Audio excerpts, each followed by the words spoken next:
Okay, we'll go ahead and call to order at 6 p.m. I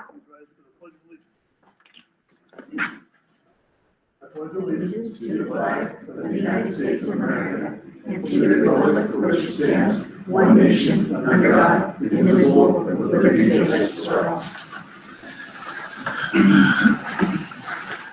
We have roll call. Patty Drew. Here. TJ Heacox. Here. Ryan Dietrich. Here. Jan Sonnet. Present. And Michael Womack is not present. Thank you. 3.0, board approval, changes to the consent agenda. Is there no changes unless you guys have anything you want to add? Take a motion to approve the consent agenda. I'll motion that we approve the consent agenda. Director Dietrich made a motion. Do we have a second? I'll second that. Director Songer, any discussion? Okay, we'll take a roll call for a vote. Go and do roll call for a vote. I'm Patty Drew. Here, yes. TJ She's still Heacox. here. She's still here. Yes, aye. Ryan Dietrich. Yay. And Jan Sonnet. Yay. All right, thank you. 4.0 public comment. Here we go. Financial report 5.0.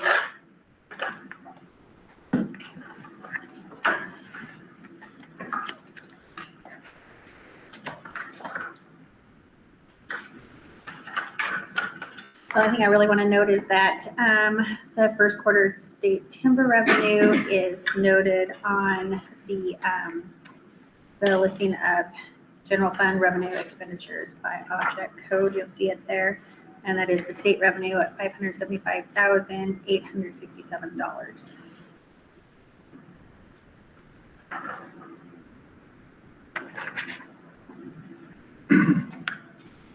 Again, we won't see another one until February. Is that correct? Most likely February sometime, yes. The quarter ends the end of December, but it might be January, February until we see it. Okay, where they're going up. So, I really do. And how far down is that from last year at the same time? Well, I mean, I don't know how much. I know it's our lowest beginning fiscal report in over 11, well, since 2011. We haven't had one that low since, it's been quite a few years in general, in any of the 4 quarters. Yeah, I think it was 2016. Positive on that, had that earlier, but, I think you're right, yeah. but yeah. But they do vary pretty widely, so even if it was a super robust year last year, doesn't mean the previous year it wasn't. At 1.1, I mean, it could have been 1.8, 2.1 or whatever. That is a pretty scary number to start off the school year with.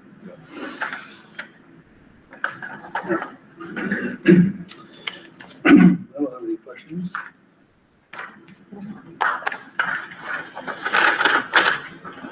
You very good? Yeah. All right, thanks for the info. 6.0 principal report. Okay, so I have a really short report tonight.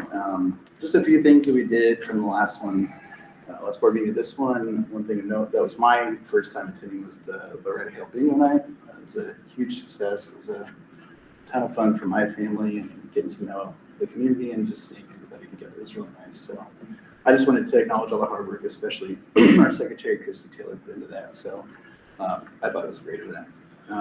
Great turnout. Yeah, it was great. We have our Spirit Week this week, so I decided to take my bathrobe off. It was PJ day, or over. So tomorrow it's Ugly Sweater Day and a lot of other fun things. So if I can see my ugly sweater tomorrow. As far as evaluations go, so I believe after this week, I only have 4 formal evaluations left out of 15. So we're moving along on that.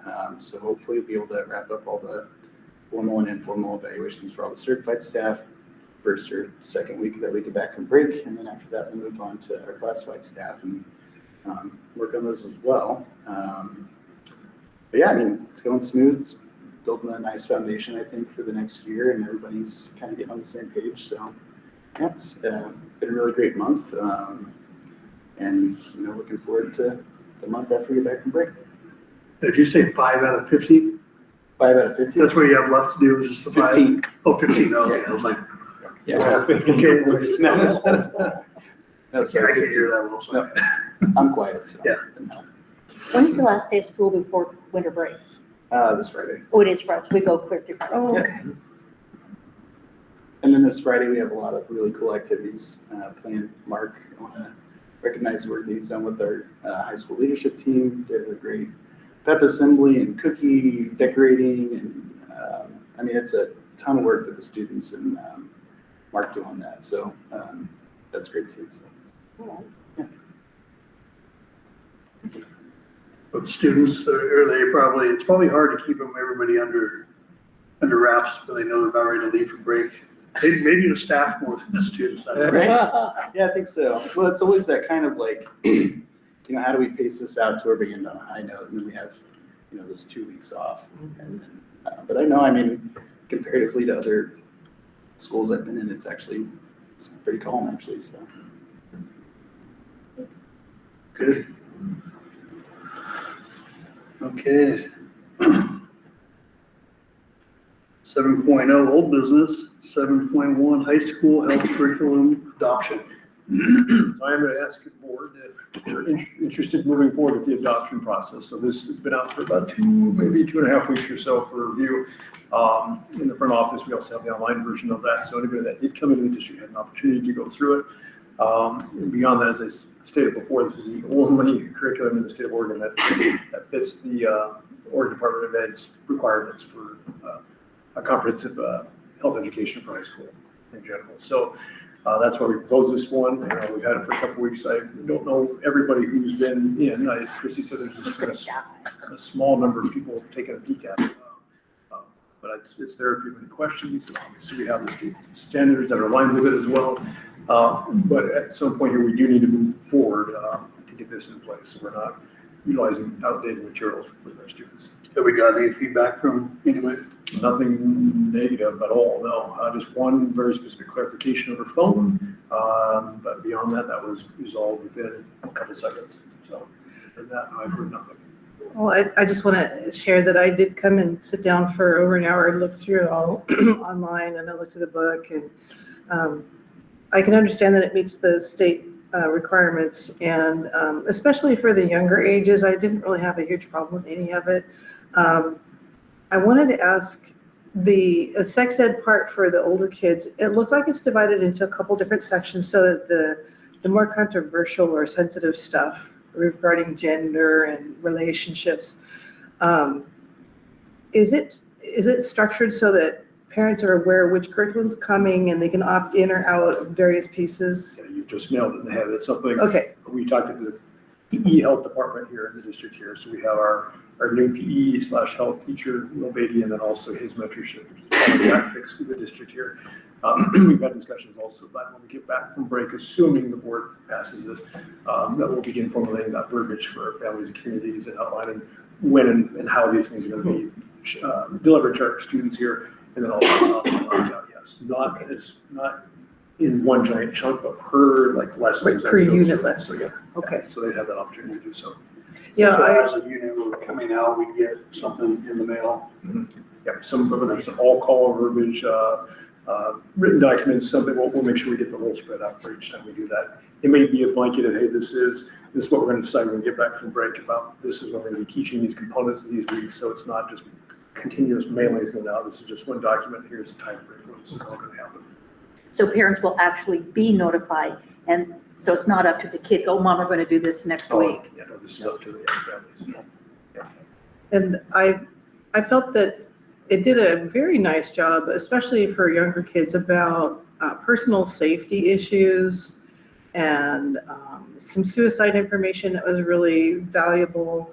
So there's plenty of good stuff in there that I think is important for the kids. And so I don't really have any overt objections to it. I understand it does meet, I just, to be really frank about it, some of the things in the health section about the environment and that kind of thing. They kind of drift into what you would expect from the state of Oregon.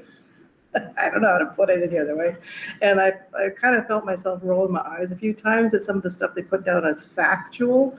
But again, this is school, and if they can present, if the teachers are able to present a fairly balanced point of view, there's nothing really that wrong with it. But I noticed a few things that kind of caught my eye about their presenting things about the environment and other issues that I'm really hoping that teachers are able to provide a really well-balanced presentation. And this will be present. I mean, I have no plans of yanking this out of viewage for our community. So Okay, if good. there's some community members that are questionable about some of the lessons or whatnot maybe coming up, they would probably have to come in and take a peek at it. We're not gonna. Well, that's wonderful. Thank you. I'd like to know how that communication is made to the families about what is coming up and what is optimal, So, per se. I'm not sure you meant optimal, but Well, no, I mean, what you can opt your son or daughter out of. it'd just be specific because they break them down by not units per se and lesson plans. So it'll be, I mean, the majority of it will be the sex ed stuff. I mean, that's the ones that will be the hot topic Yeah. subject. Yep. And so they'll be able to opt out of, individual lessons per se as you go along. And the communication, in my mind, is going to go out through the all call, plus also email and text. All call, text is the same thing. Email, and also put it on our website as well for the district. Okay. Now, in terms of opting out, is that something families need to come to the district and fill out forms to make sure that happens in the Right. district versus online where I hate to say this, where we don't really know if they've filled it out themselves or not, if this is someone else versus coming in the district and making That sure makes that sense. they completed it. Yeah, I agree. Because that's, we don't know unless Right. the families actually come in or made an appointment to come in to do something. Right, but the most important thing is I would like to see multiple layers of communication go out to the family, so that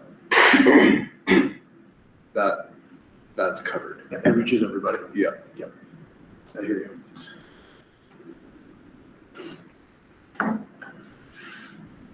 Like you said, again, if the board adopts this tonight, that'll be up front and center right off the bat. In fact, I'll even reach out to Mr. Beatty and Ms. Jack Fix. I can do so tomorrow or Wednesday and say, let's begin the process of how we're going to formulate this message out. Is this curriculum going to be done this year? Mhm. So you can start it after break if we adopt it. So It will be, it would be, if the district adopts it, they can begin utilizing the sex ed components. We still have our old curriculum that's in use right now, and so they've been working through those components that are inside that really don't clash with what's currently in here. But the sex ed stuff is quite dated for our district here.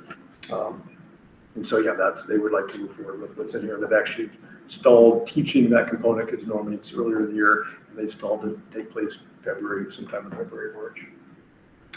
Don't quote me on the dates, but I know it's after the holiday break to get that started. So it gives the district time to get information out to our families. So it's not going to be just boom, here it is in 1 week, back from break. well, sounds like we need to be compliant with the state, whether we agree with the state on all the aspects, I guess, but either way. So, yeah, if we're good, we have a motion to adopt.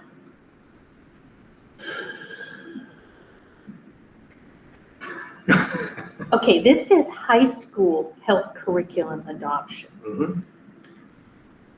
Isn't there more than just high school that we're, We've already, last year we adopted we the adopted? Okay. Great the- Body Shop and. Okay, Second okay, Step. so That was that's, elementary, middle, all was done last year. okay, okay.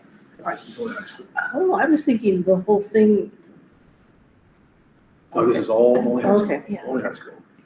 I spent a lot of time on the younger stuff, I didn't need to. I'll make motion to approve the high school health curriculum adoption as presented in the, Director Drew made a motion. We have a second. I'll second it. Richard Summer seconds. Is there any more discussion? No, we're ready for a vote? Patty Drew, yes. TJ Hecox, Yes. Ryan Dietrich, Yes. and Jansen. Yes. Okay, motion carries. Thank you. 8.0, new business. We have a policy review, new JEBA-AR early entrance. So this is just for our elementary, for our kindergarten and first grade. So when individuals would like to have individuals here in the district enter into a grade earlier than what's allowed by law, by the state here, this is by our Department of Education. There's policies that need to be put into place that showcase how that needs to be worked. So we do have policy JEBA, and I bring this up because we did have a situation where I needed to address this for the district, but there was no AR to showcase how to administer this. The district already had a system in place, but I just want to throw this in there so in case whether it's myself or anybody else has to come across this again, it is just easily spelled out about how to do this process, and especially for our families, because there's nothing in the district that, other than they call us and say, hey, I have a son or daughter, or somebody that would like to come into the district at a certain age, but I don't know what the process is, and that's what just happened here in the district a few weeks ago. So I want to make sure that our families also have a place in a form, which should be this one that they fill out. And so then it goes through the system and we can actually plan and prepare professionally as a district how to prepare cognitive and affective and physical skills to make sure we can assess any child that may need to come into the district well after the date of acceptance by the state of Oregon. So who's considered the administrative person that's going to review these? You? Mhm. Okay. Yeah. So, all right.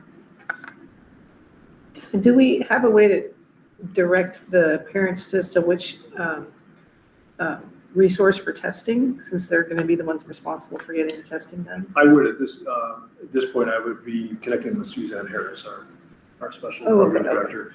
And she has a plethora of Yeah. experience in that, especially the early childhood education. Yeah. And I already did with this specific one, and she was able to pull out a whole bunch of information as well. Right.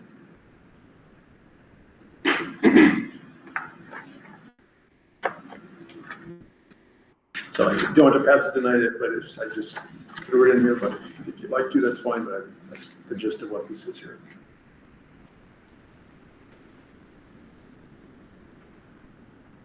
Well, when I looked it over, it made great sense. I was glad to see it, put in a Yeah, we have, like I said, we have the JEBA, and this is all still the same verbiage, and with help from obviously OSBA, it still jives with their current policy with JEBA. Well, do you want us to just go ahead and make a motion to pass it tonight? I Because don't see really, why I we mean, I should. read it through and Why it did, table it now when we're gonna come up and get voted on it next? yeah, I mean, it looked fine, because I read through the whole thing and it looked fine to me. Nothing new to What share. what is the screening committee? Screening committee, so that would be dependent on, honestly, I would say the teacher, whether it's kindergarten, first grade, or special programs person, I'd probably throw a principal on there as well. And then family obviously would be involved with the discussion, but it'd be our school team. So the screening committee and the early entry committee different? The early entry committee could be something as simple as myself, Uh, saying whether I approve or not approve.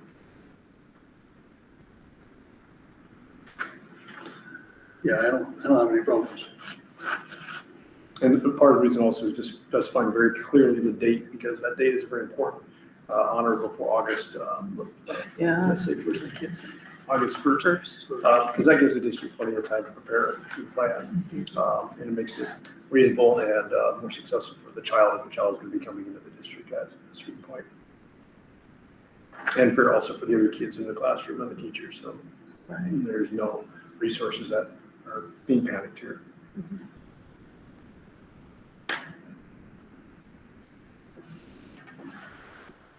Okay.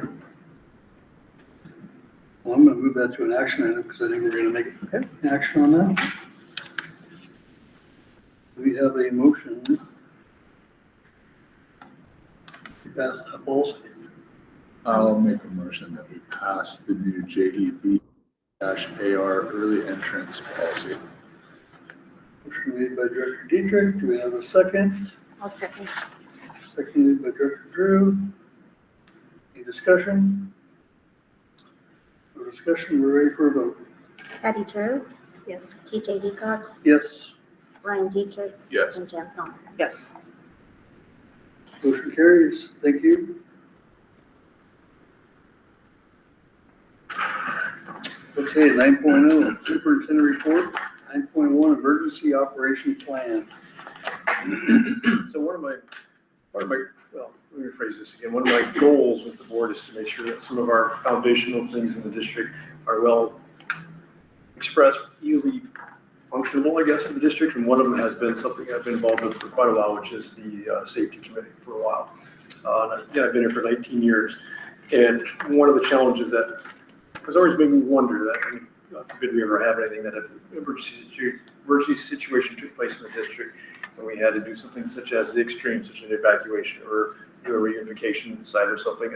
And some of you already heard me do this earlier today, so I apologize. But what I envision sometimes what would happen, where would we be as a district, what would that look like?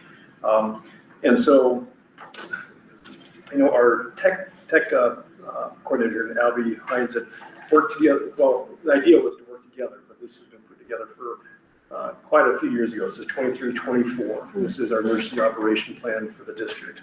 And it's online. You can find this. It's there. And so we've been going through this. I look at who's on the safety committee team, and some of it was a little bit outdated, obviously, from last year. So we updated it for this year. And I'm going through this going, okay, you know, how many people are aware of what's in here?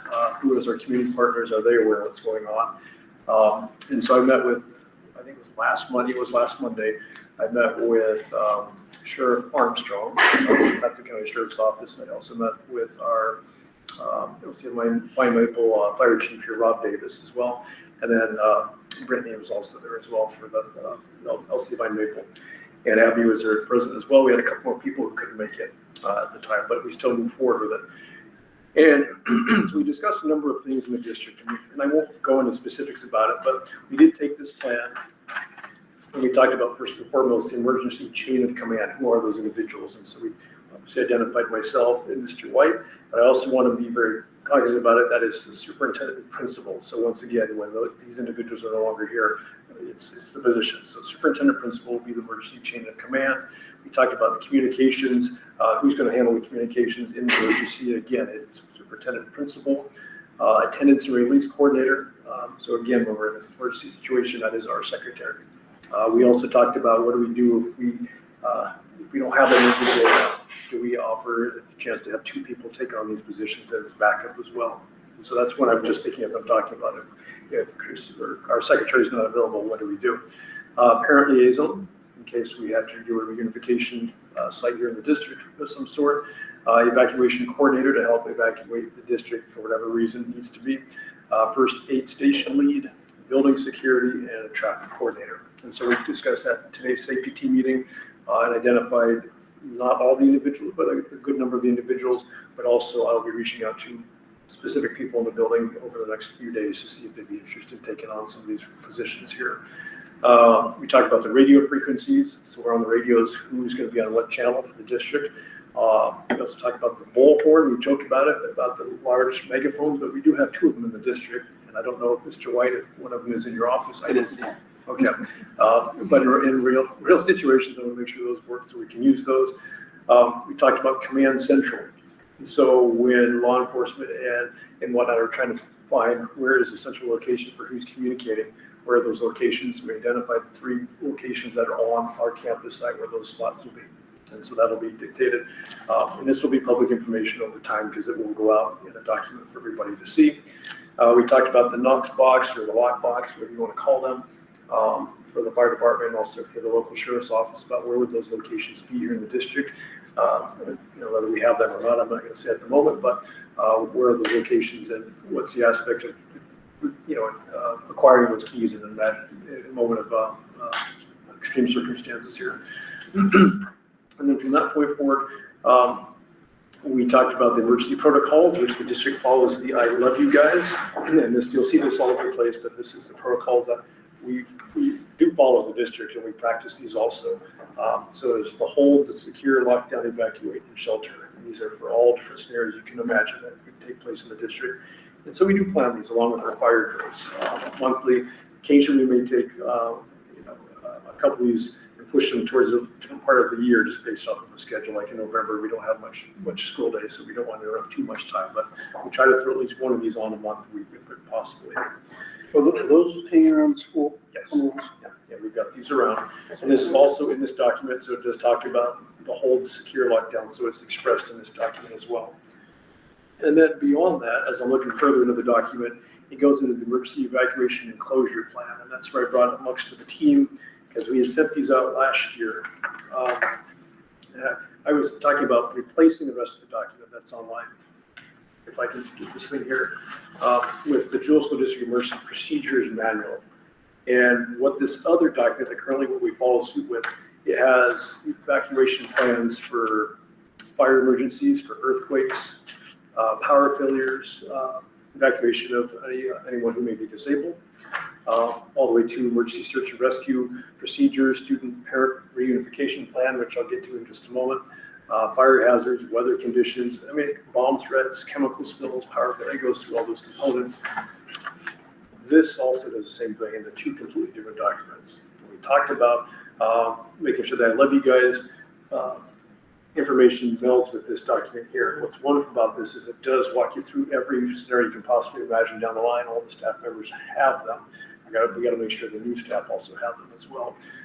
And so you flip to, for example, let's just say fire explosion. You get to one and it talks to you about the teacher or supervising adult will do the following. And it literally walks you through what that is.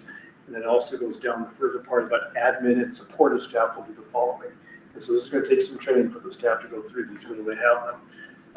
And this is the principal's office will contact any other support required. So again, we have to go through these scenarios and discuss with everybody what that looks like. They also go to some areas about what is a safe spot in your room. The team today talked about inviting our sheriff's office out here to go amongst the building in every staff member's location and help them identify the safe spot in their room and actually potentially mark something for them on the ground so they can see visually what it looks like. So in a state of panic, at least you can see wherever that zone is, you can visually see where it's at to eliminate that need. We also talked about the doors and how to keep them locked. The magnetic strips that we have sometimes versus other types of door situations to keep them locked. To the hinges on the doors also blocking them so they won't open. So those are different things that we've talked about. And my plan is to have this rolled out, kind of like the staff handbook was recently rolled out, to have this in front of our staff sometime in February to get it finalized. We talked about first aid kits. We have, Mr. Freeman has all the first aid buckets in his classroom that has a lot of first aid materials inside of them. We've had these for years, but we haven't done much with them. So we talked about what that might look like with the class rosters updated quarterly or whenever students change that are embedded in those things, all the way to practicing the evacuation drill where we actually literally simulate with good communication in our community, where we actually get on the bus and then we go to a reunification site, which currently the only person that knows what that will be. There's a couple sites here. It's myself right now, but Mr. Webb will be the other one that will know what that is at the time. And then obviously the law enforcement will know what that is also. And the reason for that is in case something intense happens, we cannot have a traffic log of other people coming out and trying. We need to make sure our kids are safe and we secure. We get them, if need be, off campus, and we go through the attendance procedures, and then we start making those calls and where we're going to connect with families and whatnot. So we can make sure this is a well-oiled machine and we're not getting in the way of emergency personnel coming out to the district. So that's where this is all headed right now. This is the largest push that I think since I've been in the chair that I've seen for this to move forward. And I don't sense it slowing down at all at this point. I think we're enough at this point where we're realizing that this needs to happen. And it should have, I'm not saying it hasn't been in place, but someone who's worked here for 18 years, I have questions about it from my time that I've been in the district. So I'm ready to the board as this is just another example of one of my goals that I'm trying to push forward for the district. And I obviously will continue to give you updates when it's all finalized, and it will be shared out with, on our website for the community to see as well. So, Is there any requirement for us to have these? So is it required for each one of these once it's done to be live in each classroom, like in a binder? Or? well, it's a requirement for the district to have it with the state and it has to be posted, but in terms of requirement for them to be in the classrooms, no, not necessarily, but in terms of like the first aid and class rosters, those kind of things, that will be a district requirement. That's going to be the expectations of the administrators that we have that in place. And then obviously coaching and training our staff that this is the protocol of how we as a district will handle emergency situations. So, and obviously, if there's certain things that take place here on site, but we need to remove students from the building. We've also identified places here, one within the building, but also outside of our building, but still on campus, where we can put students that need to be for safety reasons, and also have a communication centralized spot for admin to be communicating outside of the district here. That makes sense. So, and just to be honest with you, it's been great because we had Chief Davis in here really helping and pushing along. And it's been a while since we've had that support to help guide some of the conversation. And I've also been very open about my conversations with other entities as well, that we need to work. We need to work. And I'm trying to be I am being professional about it, but I'm expecting that we are seeing results. So. Okay. Yeah, I'm kind of going through revamping stuff for the county on the same type of stuff, so it's kind of interesting this came up tonight, because I had an email today about it, so. Yeah, our biggest thing is trying to figure out how to train your staff, making sure that they, having this sheet, this quick reference guide is gonna be huge. Yeah. So. But ultimately, this should be by their fire alarm roster, when we do the fire drills, because it's just literally it's a clipboard that has all this on, they grab it and they go. And as they're going, if they've struggled, they'll find it and see what's on there. But ultimately, the context is to get these kids in the same spot. I want one for my home. It also plays in line with what's in a future item for agenda item, which is the panic alarm also, because we're still going to get some more verbiage from another company from Abby, so that's still on there. But it still falls into suit with the whole program that we've got going. And ours, I think yours too. I mean, there's for power outages. I mean, there's lots of things that will reference this that they'll use throughout the year, no matter what. So, About flood. yeah, it floods. I mean, there's that ours has like blizzards. I think it says, or storms or weather events. So. We need a boat. yeah. Yeah. Well, we can't possibly be.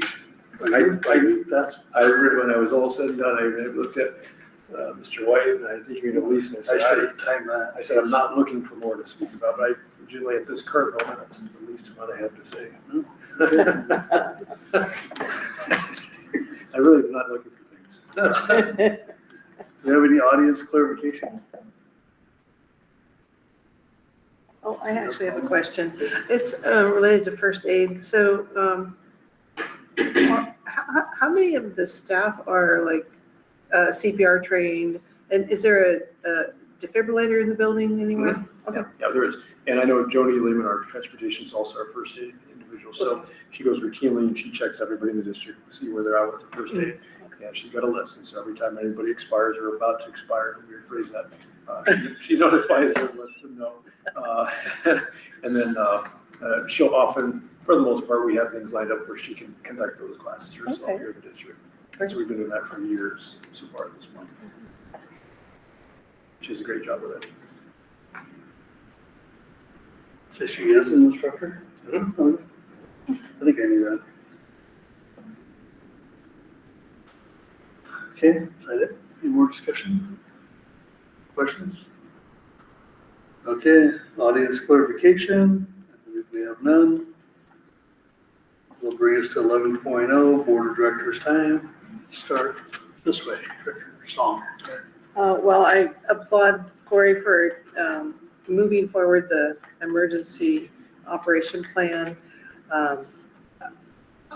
I do know that any amount of exposure training practice, it will come to them when something happens. This is beyond necessary. It's super valuable. I'm really glad to see that you're expecting results and that it's going to be dealt with.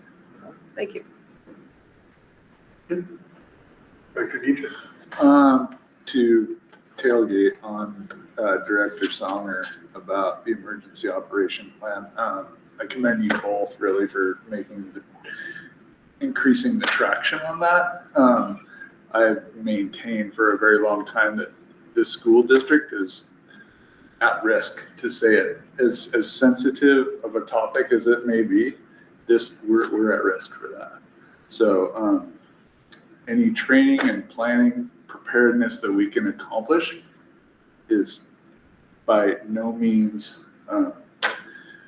underdone, or, it needs to happen, and it needs to happen sooner than later. So good job on both. And then to end my time on a positive, the bingo night, I did go. It was great. It was a great turnout. There was a lot of people there. I hope you guys made a lot of money. But it was fun. It was the first time I had ever gone to that, and it was great. And I just want to clarify, that was it's not necessarily, it's not connected with the Jewel School District, it's actually a nonprofit organization that gotcha. provides scholarship funds to, I just want to make sure the public, but it provides scholarship funds to our kids here. So it's not ran by the district, but it was hosted here. Yeah. Well, it was good. It was great. Yeah, I think I've been to, is this the third one? Second. Oh, okay, second one. Well, I guess that makes sense, I guess. So we had quite a bit, the turnout was a lot bigger, so that was good. I have heard some numbers on what they raised, but I don't remember now, what it's like $7,000? You're close to that. Something like that. I mean, I don't know if they would need more seating, in that cafeteria, if they probably did much more. So, I've been to a lot of events where you try to get the public out to do stuff, and since they had the smorgasbord, I think, back in 20 years it's been, but The way back. yeah, so I mean, it was good to see, and hopefully it's gonna roll bigger, and maybe it'll more, move into more of that situation again, and get all that back. So, yeah, job on the emergency operation plan and teacher evaluations. Sounds like you almost got her licked, so that's good. Hopefully they're all pretty good, I'm hoping. But that's all I got. I've been busy with Vernonia and basketball since I drew the straw with the one kid that wanted to play basketball in Vernonia. So yeah, and then he gets injured, so we get to go there and watch him sit on the bench and deliver water bottles to the team. Yeah. So anyway, tell you, he's got some dedicated parents. So, That's right. Director Drew. Well, I would like to thank staff or the committee that ran the Memorial Bingo. They did an awesome job. I mean, everything from getting the prizes to the dinner to getting everything set up, the girls and gentlemen did wonderful. And I was really surprised to see how many younger people that had not been before. I mean, the very first bingo was always your old people who knew Loretta, and they came and got it started. But this time it was a whole different crowd of people that came, and it was wonderful to see other people come and join in for something that's been strictly the old folks taking care of. Next year, we're gonna see somebody else there too, I think, maybe. We're gonna She's scheduled by not Crowder. I already know. Oh, okay, well, we're gonna reschedule that. Anyway, bingo was wonderful, and I really want to thank everybody who helped to put that on, so. And the emergency operation plan, well past due. I mean, I feel like Brian, we're sitting out here in the middle of nowhere. Yeah. And we need to have something, so. Anyway, that's all. Oh, Merry Christmas to everybody, because I'm not gonna probably see anybody till next year. Next year. That's See it, y'all next year. till next year. So that's all I have. Thank you. All right, thank you. Items for future meetings, local wellness policy in January, our audit presentation with Clear Trails. I think everybody got that in their emails. We're gonna do that in January. Were we gonna do that tonight? Was that, or was it, oh, okay, for some reason I was expecting that. Looks like House Bill 3038, panic alarm system update. And of course, if anybody has anything else they want to get on the agenda, let us know. They'll bring us to 13, motion to adjourn. We have a motion. I'll make the motion to adjourn. Dr. Dietrich, motion. Do we have a second? I'll second. Dr. Drew, any discussion? Take a vote. Patty Drew, Yes. TJ Detox, Yes, Brian Dietrich, Yes. and Jen Song. Yes. okay, we will adjourn.